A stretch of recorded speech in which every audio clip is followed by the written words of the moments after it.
Eyo ka isi emi enye ndị ebe wee na-adaba na chetagoba azụ na Volt 4.3 FM kita bụ oge ndị Igbo anyị na-akpọ Odenigbo, and of course ụmụ ebe anyị nọ na Volt 104.3 FM. In case ọ bụla iji ọsọ nọ na-agafetesi ka agafekwa na ebe a ebe ị kwesịrị ịnọ, because ebe anyị na-etreat life issues, especially otu o si emetụta mụ gị, omenala anyị, ọdịnala anyị, society anyị si ya wee pụtakwa na ife gbasara mụ na gị. Alright, so tupu anyị aga break, agwago m unu ife nji maka ya wee bịa, right? So kita memepe phone line because agwara m unu si na anyị na-chetazi anyị ga-etinye eziokwu aka isi na ọdụdụ. Kedu ife ga-akpata mmadụ ga-eji etinye mmadụ ibia, not to talk of nwanne gị? Kedu ife mere mmadụ? And ihe na-agwago gị adult, ọ bụkwa ụmụaka dị 20 years ma ndị dị 13, mba. A na-agwa gị full grown man rugo 50 years. Ọ bụ na orube mid 50s ya, then nwanne ya nwaanyị nwere ike ịnọzi ebe early 40s, mana ọnọdụ o tinyere ya nye ma mmakwụzi. The woman dị ka onye dị 90 years. Onye dị 90 years. And ihe mere nji echepote na nwanne ya nwoke a nwere ike ị na-ekwute etu obere eziokwu bụ na nwanne m nwoke tinye m n'ọnọdụ a, mfụ ya mmadụ na-akpị ya broda kee maka nwunye gị, kee maka ụmụ gị, because ozugbo achọpụta anya bụ nwaanyị o wefu nwanne ya nwoke, the first thing ọ jụ nwanne ya nwoke bụ kee ka ime, kee maka nwunye gị. Mgbe a jụzi ya sị na ọ na-erikwa nne ebe ọ nọ, sị na ọ dị erikwa nne o, na ihe a na-enye ya nwa obere bread, na ọnwụ ndị nebo na-ebute eri ya nri, mana mgbe notisi, mgbe a bịa chọpụta na ya na-ebute wee kpọchie ụzọ, onye mezi ndị nebo ji wee chee na o mee travel, na afọ kata ya afụkwazi ya. And amarọ m ka ụdị mmadụ a ji wee sọ, ọ nwere ndị ọ ga-abụ ekweja gị na mmadụ na-emekọ ihe cheki spirit onye ahụ. Adị m sure na ọ bụ na ọmụ na ebe a mara survive, because windows mechichiri emechi ka mmadụ si survive on that kind of environment for 1 year plus. Otu afọ na ụma 1 year plus. Ka mmadụ si survive, mmadụ dị ndụ si survive o. Onwe ndị bụ kwefu true, onwe ndị chi ha mụ anya, ọ bụrụ eziokwu. And after the lady bụ Grace. So ajụjụ m na-ajụ na bụ kedu ka mmadụ ga-esi wee nwee obi mee nwanne ya, ka ya pụgodo nwanne, because adọrọ m sure na onwe kwesịrị na-treat differently. Ka ị ga-esi eme mmadụ ibe gị ụdị ya, obi ka gị nọrọ n'ofu na ahụ gị na ụmụ gị na-eri na ifu nwanne ya nwoke ọ gbara agba buo, ifu na onye a na-eri ju afọ, mana ihe ọ na-enye nwanne ọ bụgodo na isi adịrị ya mma bụ bread na mmiri for 1 year plus. Kpọọ m na 07060485853 ma kpọọ na 0915-570-8347. And of course, anọ m na Facebook, nọrọ na YouTube, jee na YouTube na Volt Odenigbo, ma na Facebook Volt 104.3 FM. Hello? Hello? Mgbede ọma, ka ime? No.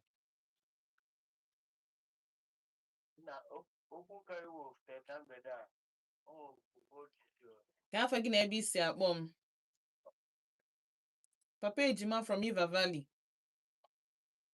Hello? Okay, arụ adịkwa nke ị na-ekwu ka onye ejigi n'onu ka ejigi n'ụkwụ.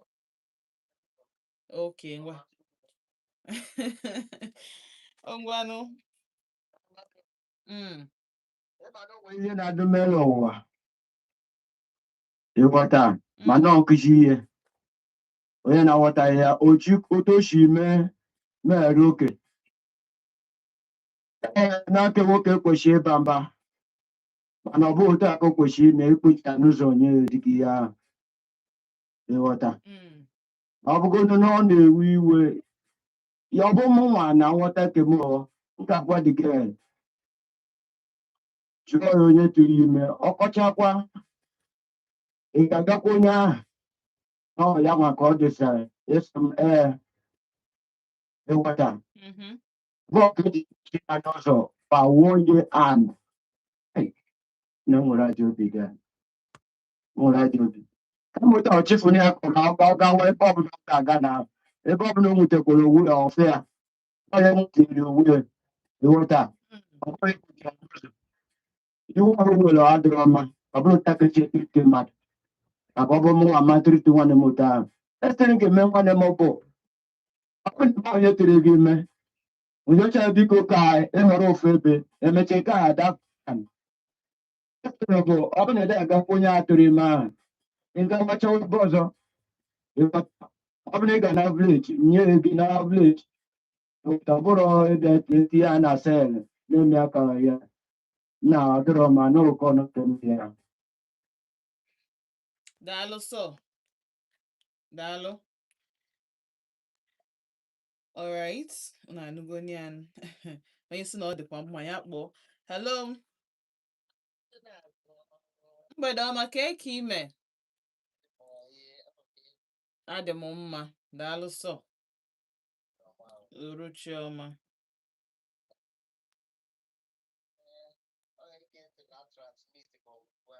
Eke sị no. No. When I do mistake, I wouldn't look at it and working my email I don't mistake. Hey, Biko, can you kiss Modia? Biko, opportunity with the Afim on the Ọ ihe ọ pụtara ya amazikwa ihe melu dị nwa o wezikwa onye na-ekwu okwu nwa jụrọs dị ese anything onwedị onye na-ekwute okwu nwa ma ọ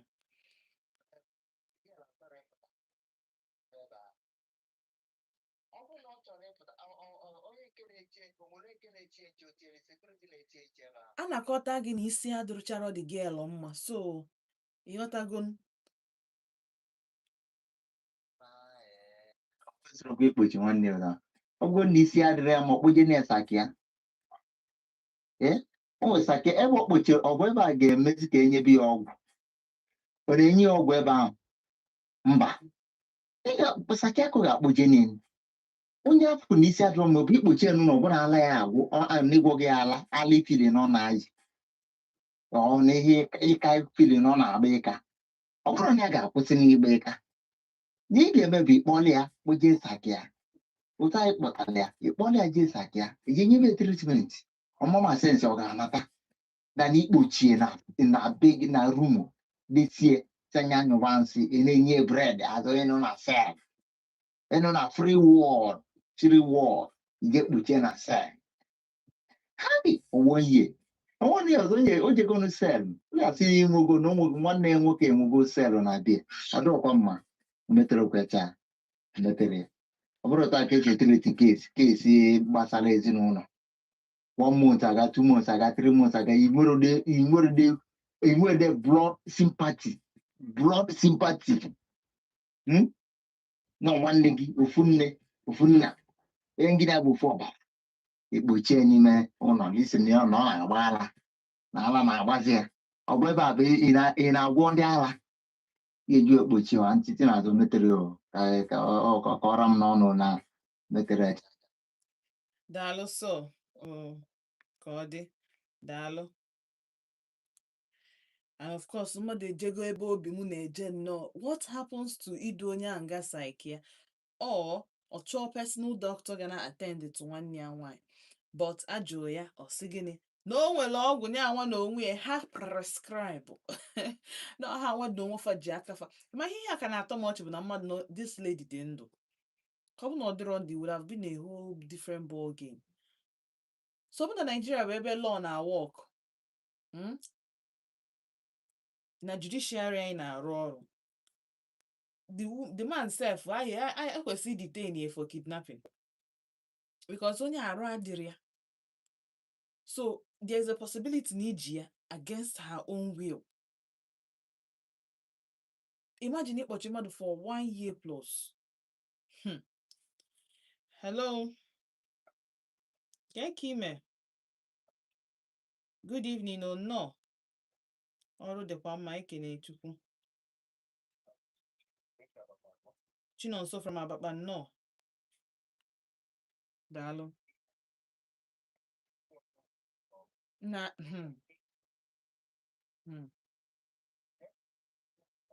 o nwezikwa onye na-ekwute okwu nke a na-ekwugodu kedu ihe megudolu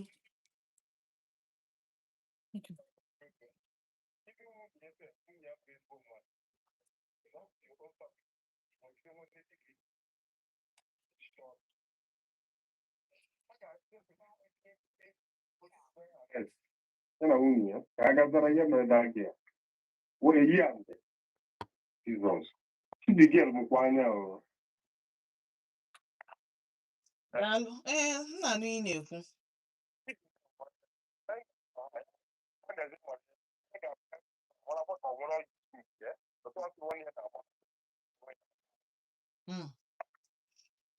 daalụ chifana ọzọ daalụ sọ because normally onye isi dị mma ama mkpa na ụdị agwa asị ka eziokwu asị ka eziokwu ọnne onye isi dị mma ama mkpa ụdị agwa hello mgbede ọma ka eke ime ka ịdịkwa oyi daalụ gaa n'iru Ifeanyị Chukwu nnọọ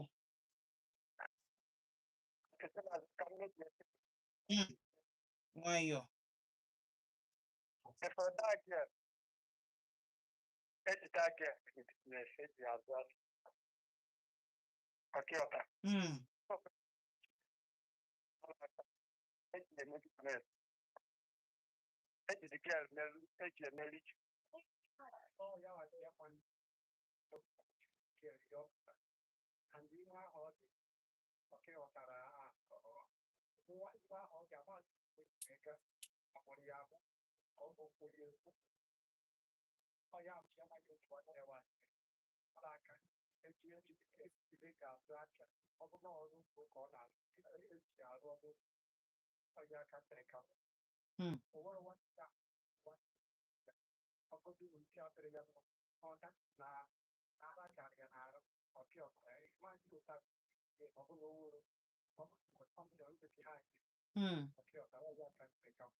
daalụ sọ daalụ alright m ga-agbachapụ ọsọ ka nje zụchala obere afịa ịghọtago nna cheta azụ of course anyị ebidokwa ebe anyị kwụsị cheta na ịnọ na Volt 104.3 FM afọ mba ntụchi n'azụ taa bụ oge ndị Igbo ebe anyị na-eji asụsụ anyị dissect okwu gbarie ya na mpempe otu oge esu ekwe anyị nghọta ebe a ka anyị na-eji okwu dịkwa na ụma mara ụma na-atọ ụtọ n'ọnụ wee na-agwa onwe anyị okwu without ikwu okwu ga-emerụ mmadụ arụ ma ọfụ mmadụ ibe gị ofu n'obi onye ọbụla na-emehie onye ka akwụkwọ nsọ ji wee sị na eruru mgbe o ruru asị ọ bụ na onye enweghị glass house onye nwere glass house adịghị atụ okwute ịghọtago onye ka nji esi unu onye ọbụla nwere opinion gị and ọ dị valid mana ị ga-ekwu okwu ịghọtago jiri nwayọọ wee kwuo ya otu ọ ga-esi wee kwee nghọta and otu ọmansi wee fụ mmadụ ofu n'obi ọ ya aka mma otu ahụ anyị wee na-agakwa na-agbago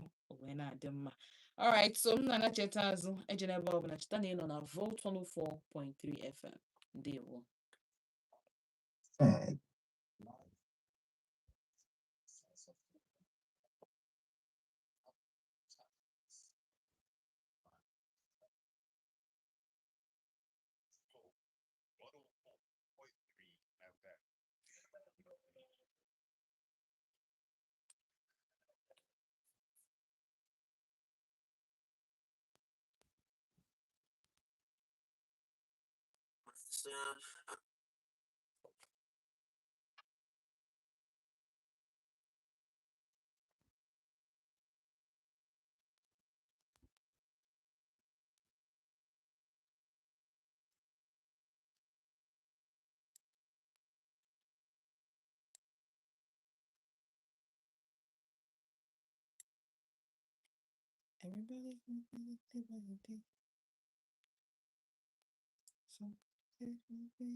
everybody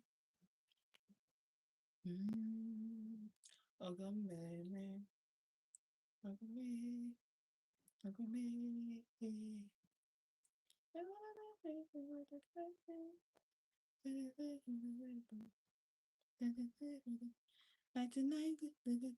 bad one.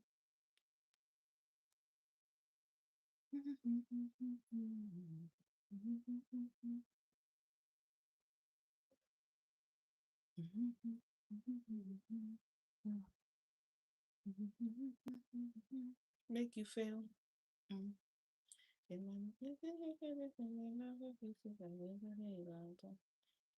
As someone making a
Ogomegbu na mụ nke a bụ Ugochi bụ ihe gụrụ ya na-asị unu nna chetego maazị and m ga-ajọmp kwa ife ọsọ m ga-eji wee feba na fonu m maka na unu akpọgo m unu nchọ ịkpọpụ m na studio mana nsogbu adịrọ na chetego maazị anyị ga-agakwa n'iru tinyewekwa ọnụ na ife anyị ji maka ya wee bịa n'ụbọchị nke taa. Cheta na ị nọ na Volt 104.3 FM.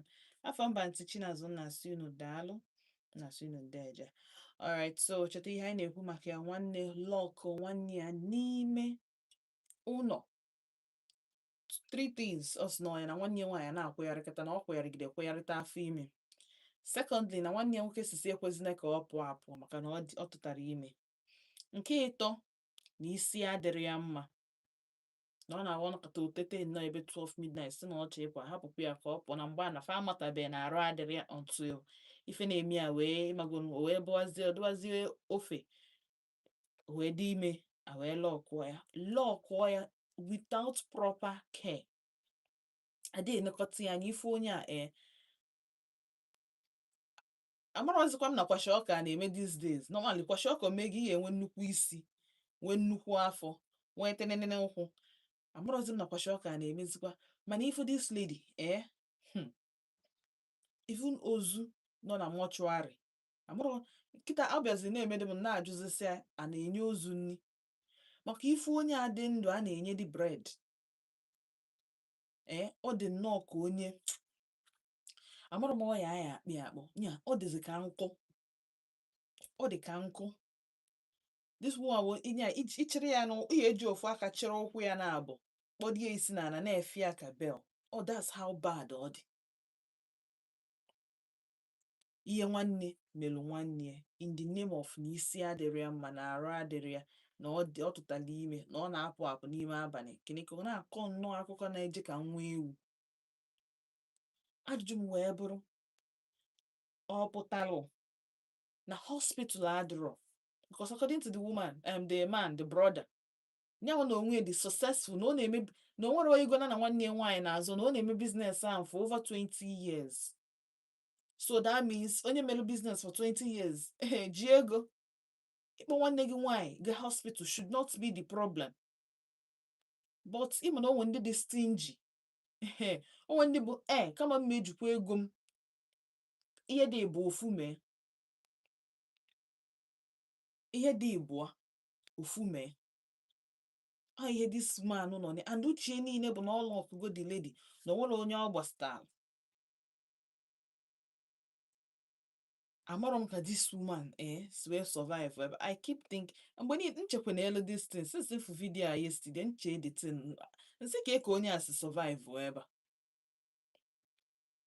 then nchete chi ya mụ anya afia wee bụrụ Grace onye ka o ji awọ na-adị very important afọ anyị na-abụ ụmụ anyị na-adị very very important ya were meaningful name mara mgbe afa gị ga-eji wee zọ gị ihe mezi m akpọta oyi wụọ m ifu na onwe onye na-abụ nwanne karịa onye nwanne ya nwoke tinyere ya n'ọnọdụ a ma na onye tinyere nwanne nwoke tinyere ya n'ọnọdụ a ka na-asịkwa nwanne nwoke ka ime kedu maka nwunye gị na ụmụ gị brother hey brother ka maka nwunye gị ụmụ gị kwan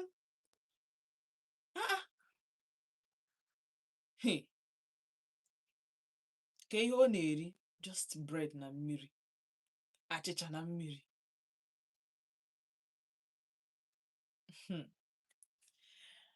07060485853 ma ịkpọ na 09155708347 ọ chetakwa na nọ na Facebook na Volt 104.3 FM ya na YouTube na Volt Odenigbo. Hello mgbede ọma ka ime mmadụ abụchi from Akuke nọ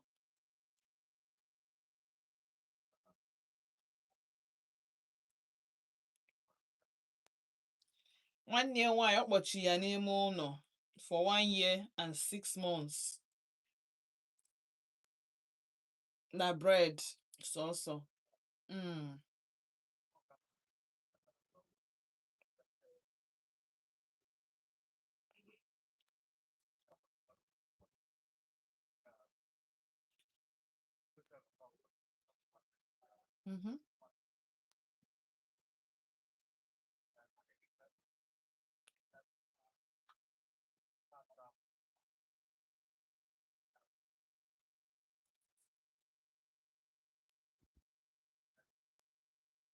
That also, my brother.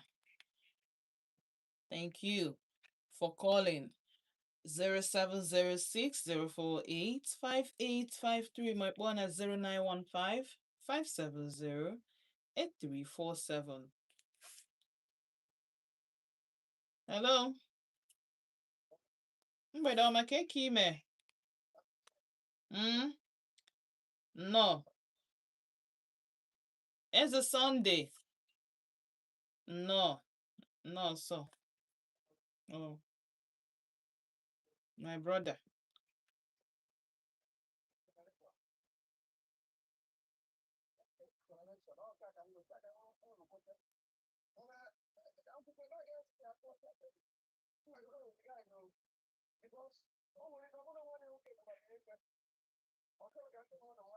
Hey.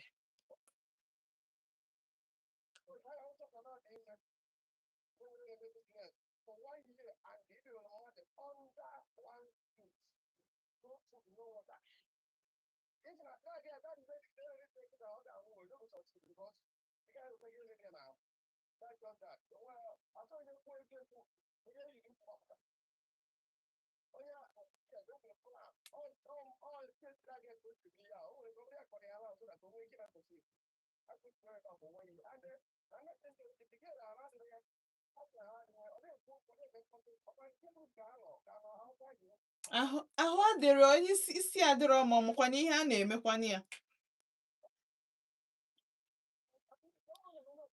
She's not uncomfortable. Ịdị aghọta onye si nwanne ya nwoke tinyere ya n'ọnọdụ a nke ime she's not ọ mara ihe na-eme ya.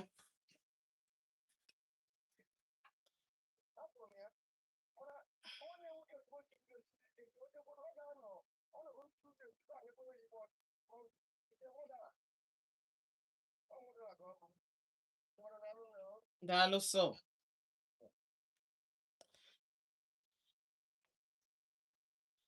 All right, so of course, nke nwaanyị ga-survive ọrụ maka surviving. Ọ survive chana. Eh, onye survive trauma like that. Yeah, but the lady, the show no dey traumatized. So onye isi dị mma ga-ama what she's passing through. Onwe ike ihe na-eme ya ọ bụ na by God's grace na the ọ bụ na true na arụ adịrị ya. Ọ agwatawo ya kie the dawn of ife mere ya ga-eji bịa on ha, but ọ bụrụ maka now ọ mara ihe na-eme ya. Hello. Mgbede ọma ka eke ime. Nnọọ. Afa gị bụ gịnị? Owe ya? Onwe ya. Na you get yourself. Onwere my brother. Nnọọ.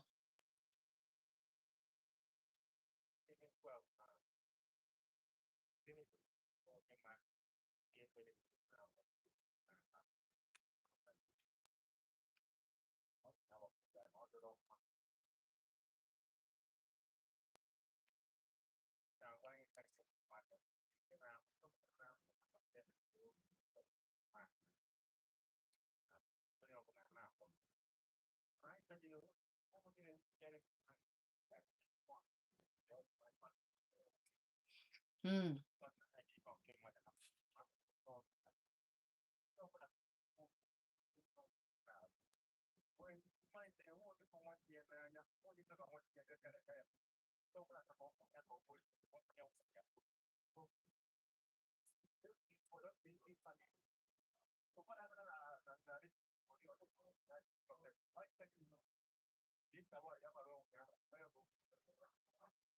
All right, daalụ.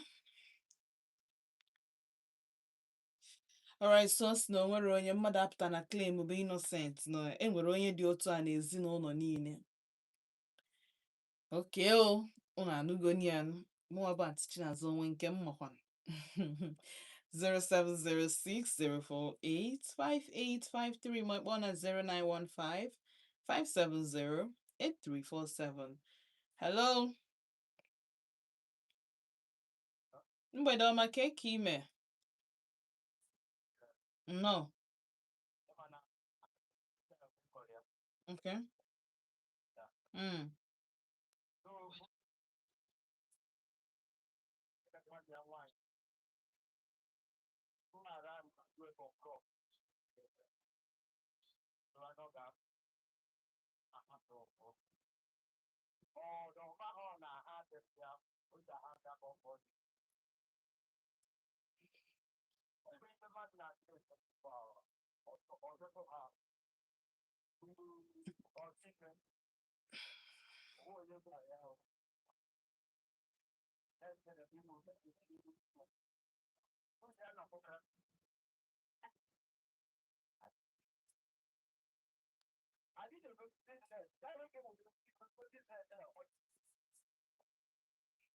Okay, jisike kpọchie maazụ Papa Ejima na 07060485853. Hello,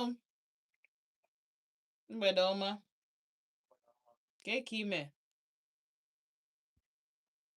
Nnọọ ezi imo.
Hmm.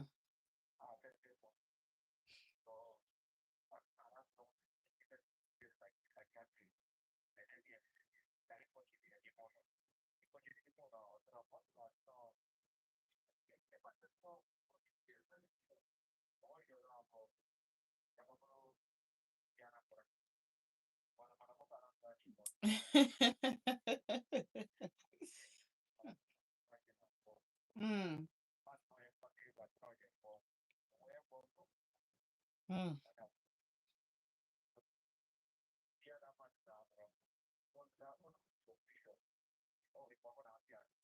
Mm. Okay. Da. Mm. Daalụ sọ. Daalụ. And of course, Sunday moti bụ ife nnọọ butela akụkọ. Ịma na anyị anwụ na onwe na-afụkarị ihe from another dimension. Yes, ya bụ ekwutekwere ihe ọzọ anyị ekwuterọ iji nwatakịrị nwaanyị gbara isi onwe ya jee elekwa ọgwụ ọ enidighi iji elekwa on a steady on a steady. Ịma how many days dị n'ime 1 year and 6 months? Well, anyị amarọ. Hello, ka ime? Ka afa gị adị m mma. Ka afa gị na ebe isi akpọ m? Christopher, no.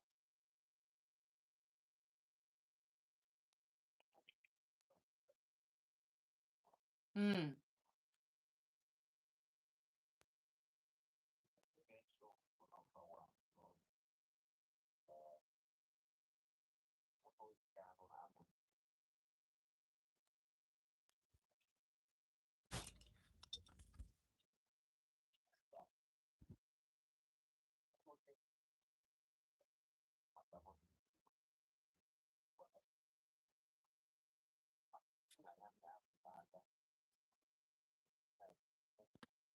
Mm.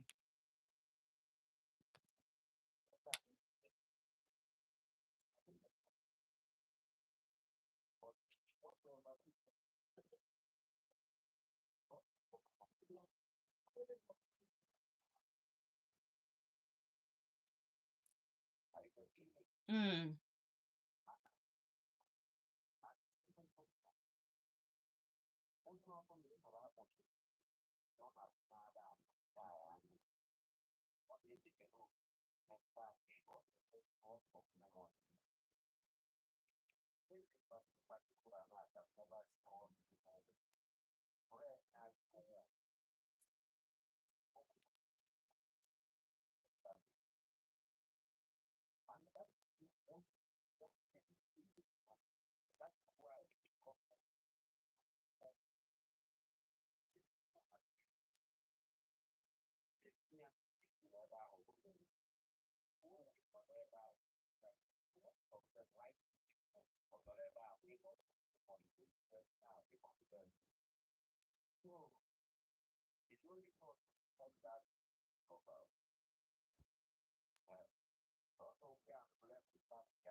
Daalụ sọ.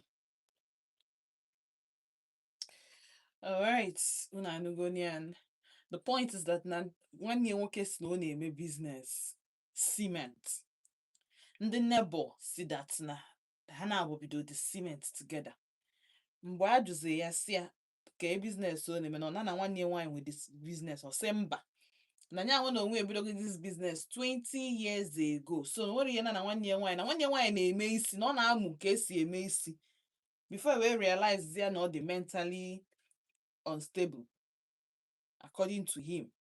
Ịghọtago? Mana according to ndị neighbor na the girl na-arụ di ya na nanya ya na-emekọbụ business together anọkọtazịa afrozi the girl eche na o may travel only for he discovers na akpọchi this girl n'ime ebe a for 1 year plus. So 0706-048-5853 maọbụ na 0915-570-8347. Hello. Keki mgbede ọma, keki ime? No. Anyị dị oyi. Daalụ. DJ Olimbo, nnọọ. Nnọọ so. Alright, DJ Olimbo just nnọọ si ka okene anyị. Okay, daalụ. Daalụ. Cheta na nọ na YouTube na Vote Odenigbo. Nọrọkwa also na Facebook. And message sign na YouTube nna afịa na asị unu daalụ. Don't worry, n'oge na-ete ha ka m ga-ewere chozi unu na YouTube. Yana na Facebook. Hello. Mgbede ọma ka eke ime. Ka afa gị na ebe isi akpọ m. Afa gị bụ gịnị? Nnọọ Christian. Wow. Nnọọ.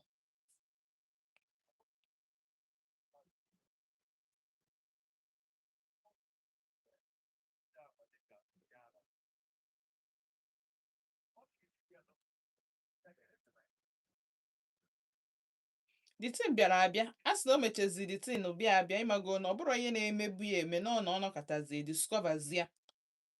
Ịghọta.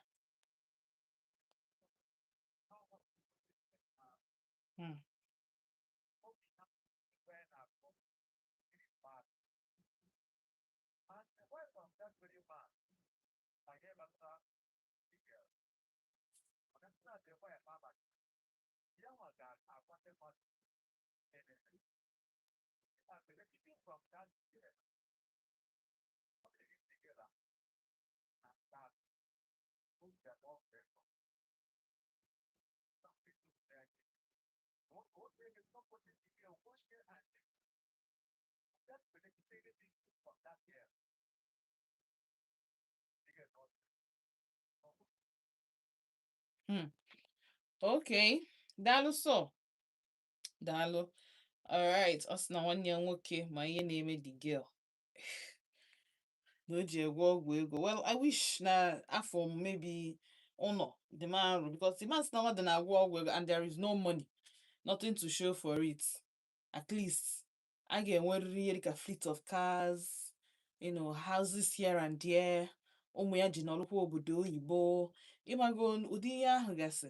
Akụzi ya gosi na ị na-agwọnụ ọgwụ ego abịa. Ụmụ film not just share wickedness. Onwe ndị na-agba ajọ. Onwe ndị na-agba ajọ. Onwe ndị decide that na ha ga-adị wicked all their life. Nothing concerned them.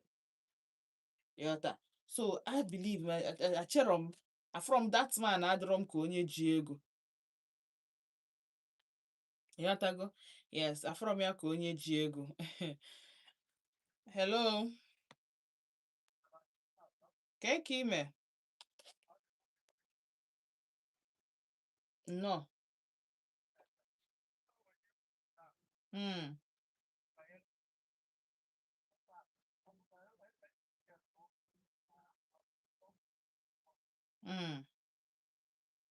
Mgbe onwe ike ọ na-eme ọfụma normally as onye na-eme ihe money and ọ hafụzienu nwanne ya nwaanyị aka nụ.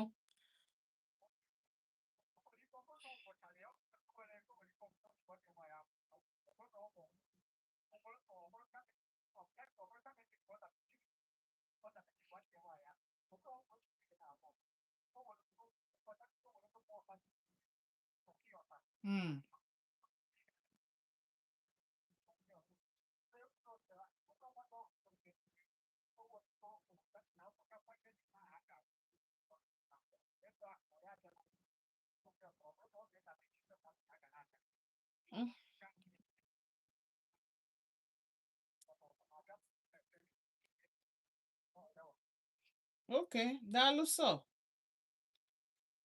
Okay, so a na-akọwa na ọgwụ ego nwe ndị ọ na-anyụ ahịa. Okay, all right. 0706048583. Come on, my pick one more call tupu ga break. And I chetakwa azụ. I remember ka isi eme. Hello. Mgbede ọma. Good evening. Ka afọ gị na ebe isi akpọ m?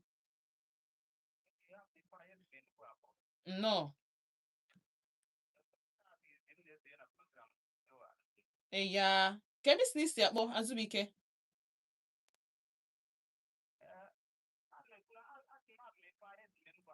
Okay, Ifeanyi from Enugu. Okay, Ifeanyi nnọọ taa izizi gị nnọọ ka anyị kụọrọ gị mgbịrịmgba. Ka anyị kụọrọ gị mgbịrịmgba, nwee ndidi ka m kụọrọ gị mgbịrịmgba.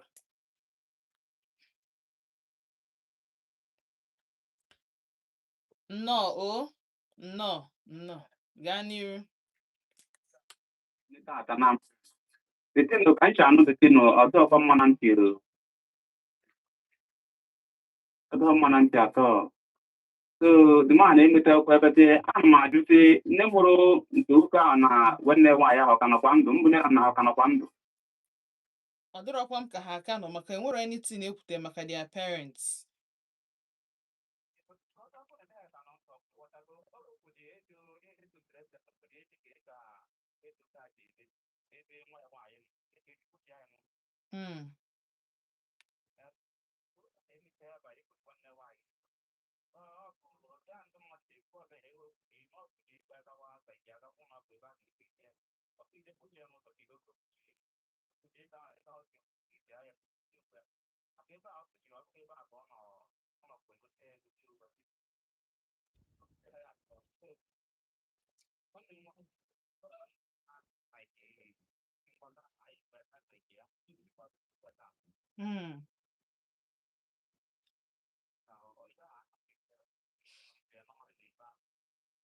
Thank God. Maka na bụ ezigbo mmadụ. Daalụ sọ. Family dị n'iche n'iche. A sị na ofu nne na ya amụ mana ọ bụrụ ofu Chineke. Ị ga-afụ ya ifunugo onye ụmụ nwanne ya dị oji ya ọ bụ ihe dị ọcha. Ụmụ nwanne ya niile ọha ka ụmụ nwanne 4 ha ncha dị oji mana ofu dị ọcha.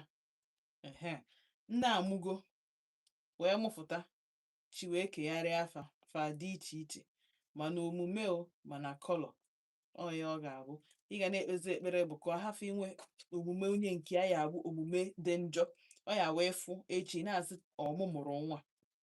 The worst thing ga-eme gị bụ ịjụ gị mụrụ nwa. Mana just hold on to that thought. Nna na-cheta azụ mgbe nna chetara azụ anyị bidokwa ebe anyị kwụsị. Cheta na ị nọ na Volt 104.3 FM. Afọ mba ntị Chinazụ na-asị gị daalụ. Ejila ebe ọbụla ka anyị sụchara obere afịa gbachara obere egwu ọka na-enye ndị ebe a enye ndị ebe wee na-adaba. Ndewo.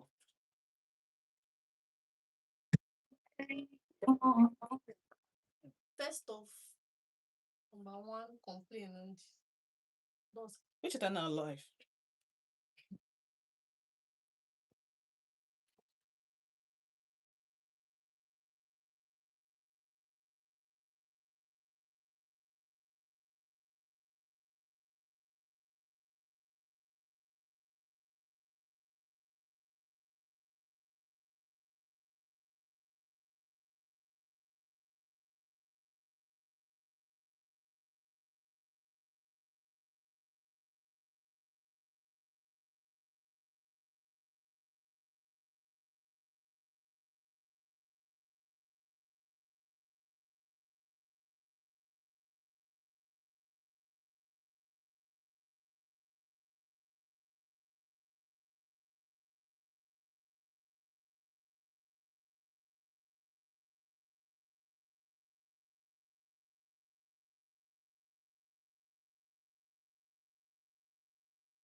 All right, so na Chetako Mazuna Volt 104.3 FM. Yes, so I know it's not the last wrap of the show, and of course, time I name kwarapo kwarapo. No gena de hanya m ga-ahapụ unu nnọọ. Anyị try go for today. Anyị ekwugo ihe anyị kwesịrị ikwu. Asị na onye na-enwero nne na nna bụ ebe a na-adụ onye nke nwere nne na nna ọdụ ka ọ na-amụta ife. A word is enough for the wise. O mean that you need ikwu oke okwu to onye ma ife. Omago what to do and what not to do. M ga-atara ka m pick two more calls ka ndị gbachapụ ya ọsọ maka na ozi dị m na-arụ karị. Hello. Mgbede ọma ka eke ime. No, ka afọ gị na ebe isi akpọ m. Papa eji m ịchọghị izu ike taa. Gaa n'iru.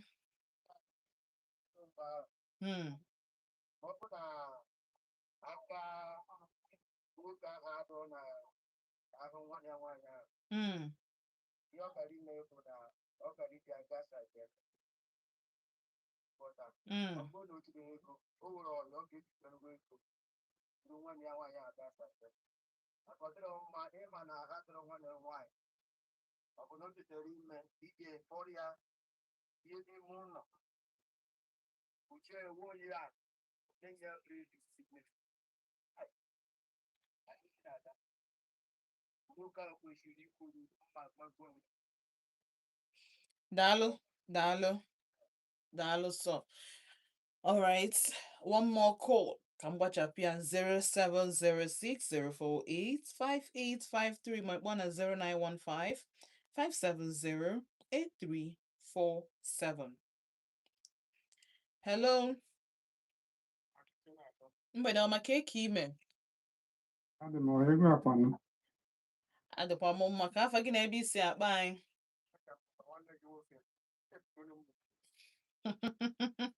Ọ dị possible ichefu mmadụ?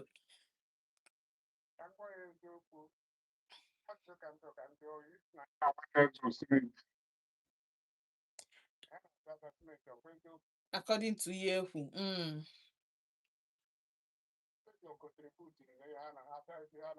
Egosi na o mean na o tinyela ego ịghọta.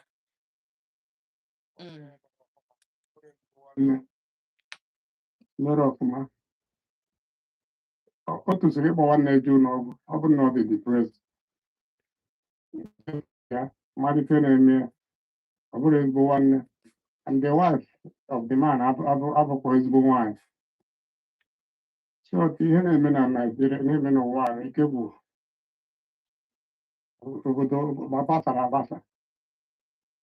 Asị m aghọtasị ka anyị nwụọ ụlọ ọnụ. No. Daalụ sọ. All right, daalụ. And everybody kwuru okwu taa. Anyị nọ n'ofu ụgbọ. Mana onwe ndị ka ya emekwa ifefe dị fa n'obi, ifefe chọrọ ime, ajị ihe ha chọrọ ime, they'll still go ahead to them. But I promise you, one day before the gịnị, for the owner. Imegide, one day onye ahụ ị na-eme ihe ọjọọ. One day, Chukwu na-achụ ehi ijiji ga-achụ ori anya, ọkwa ịghọta? So ka ị na-emekwa ife ọbụla ị na-eme jisikwa ike na-eme ya. Ka anyị gaa na Facebook, onye jekwa Cecilia si my dear ihe na-eme o. Wickedness at its peak. May God deliver this English. May God deliver this generation. People now has heart of stone. Chai. Then Maazị Nworie Chikwadoro m Osinachi si ehihie ọma. Ọ bụ nnukwu ihe mwute na ihe arịrị ka nwa amadi a siri kwụba nwanne ya agụụ. Esi m ọda akpụ Ọnịcha wee na-esonyere unu. Daalụ sọ Maazị Nworie. Daalụ, onye nwanyị gọzie unu na-abụ. Alright, so ka anyị jee na YouTube ka m wechalụ ozi unu na YouTube. And of course, enwere m onye jekwe Cecilia. Onye jekwe Cecilia nọkwa na Facebook, nọ na YouTube also.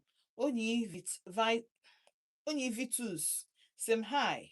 I have finally catch you on YouTube. Dalo so I catch you go no na bia buru World Cup. Good evening, Auntie China Odenigbo family. Hope you are all good. Welcome back from our places of work.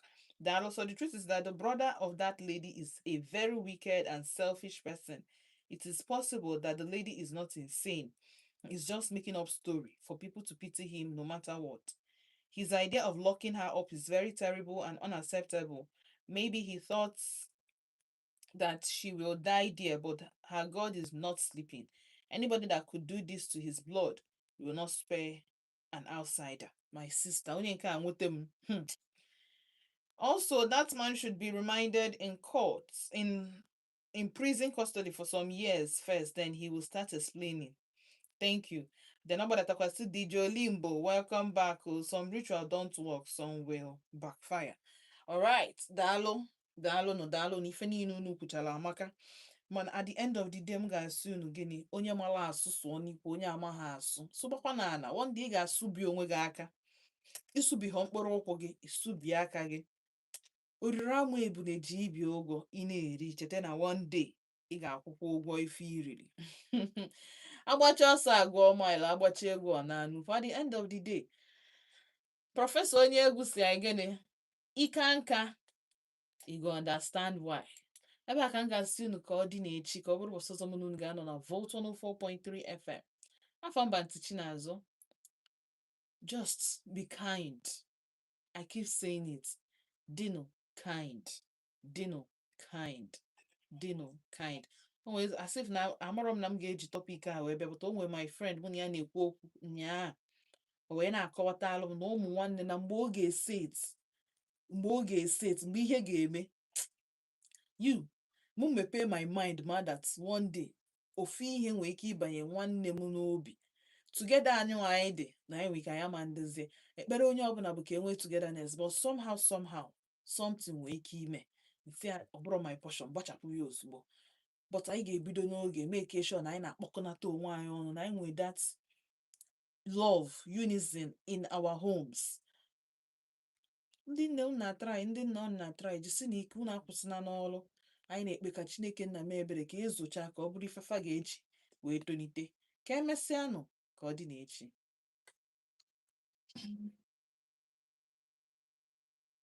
So immaculate. Producer m